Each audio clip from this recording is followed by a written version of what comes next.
اکثر اوقات یزدان کی باتوں اور انداز سے اسے ایک پل کے لیے نہیں لگتا تھا کہ یہ شخص اپنا ذہنی توازن واقعی میں کھو چکا ہے۔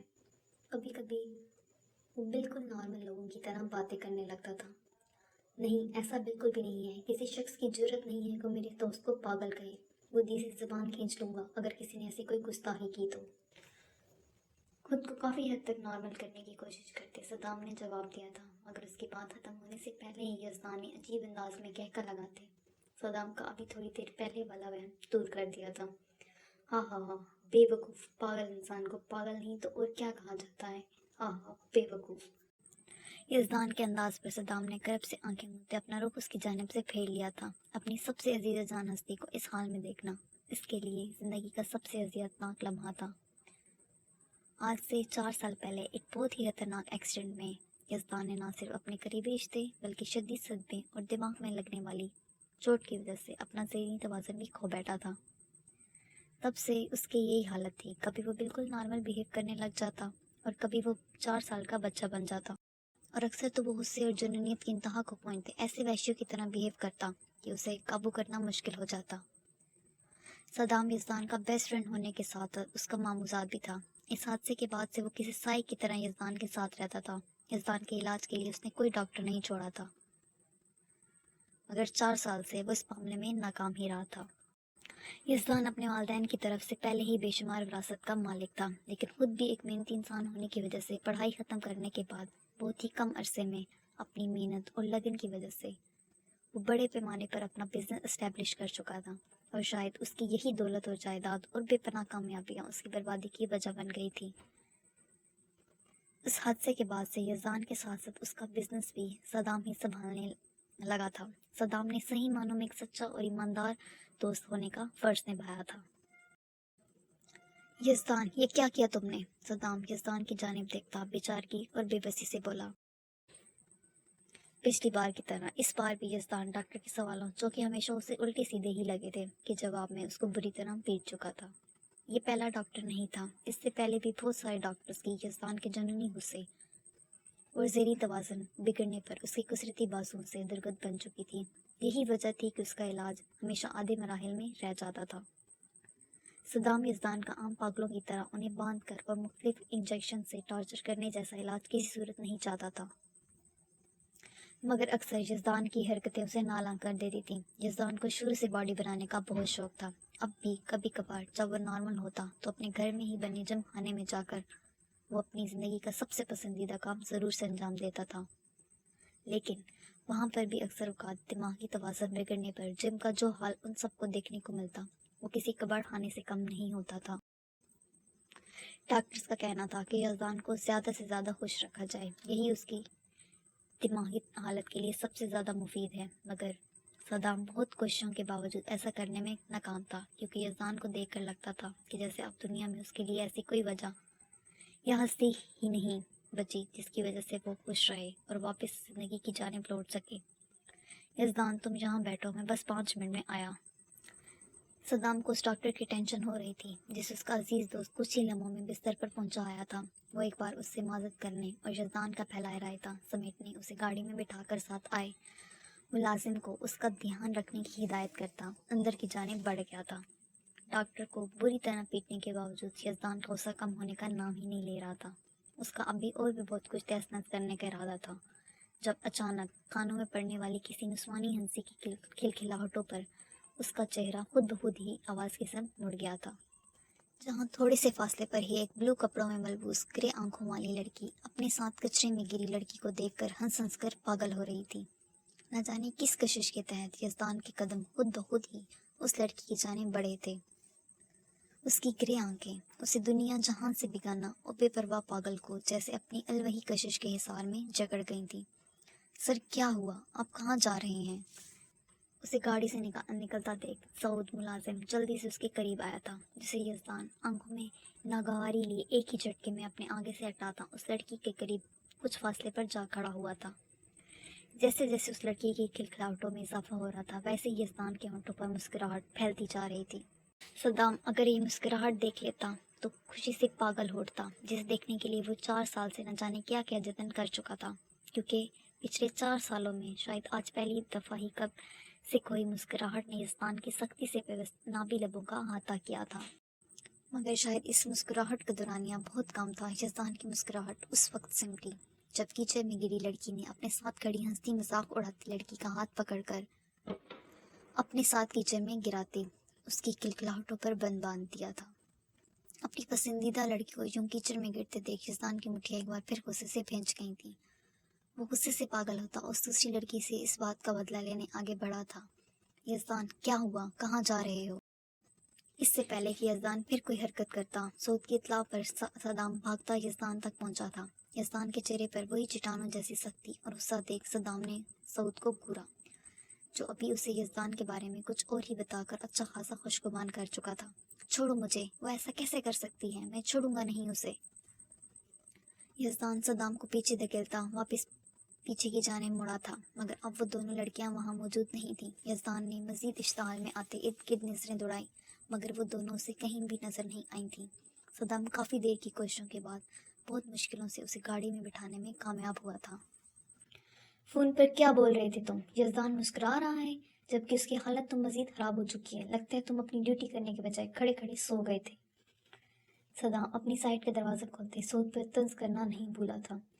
سر، میں بالکل سچ کہہ رہا ہوں۔ یزدان سر واقعی مسکرائے تھے۔ ایسا بیہیو کرتے میں نے انہیں پہلے کبھی نہیں دیکھا، اور یہ سب اس لڑکی کی وجہ سے ہوا جو کچھ دیر پہلے یہاں کھڑی تھی۔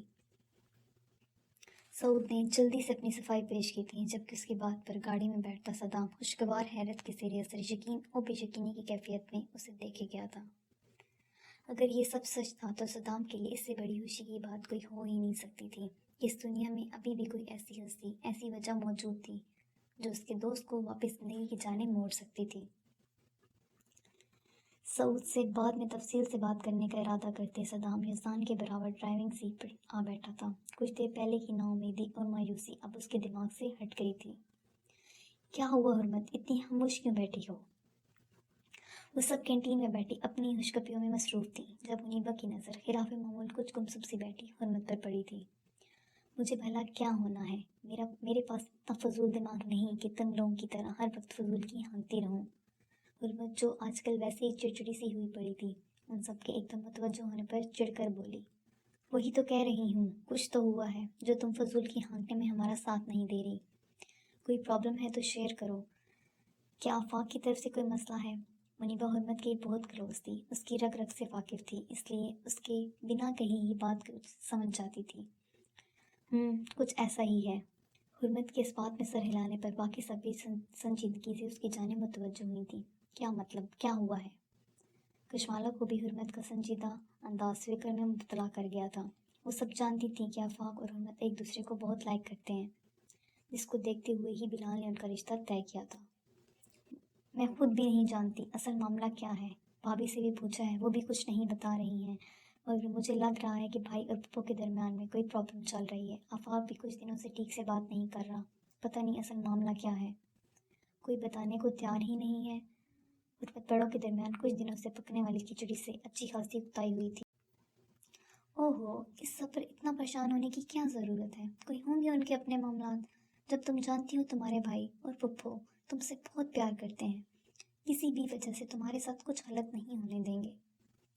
منیبا حرمت کا ہاتھ تھامتی تسلی سے دیتے بولی، ہاں بالکل ٹھیک کہا منیبا نے، اور پلیز حرمت اپنے خوبصورت سے چہرے سے یہ سوگواریت دور کرو، اس طرح منہ لٹکائے بالکل مس فضیلہ کی جڑواں بہن لگتی ہو۔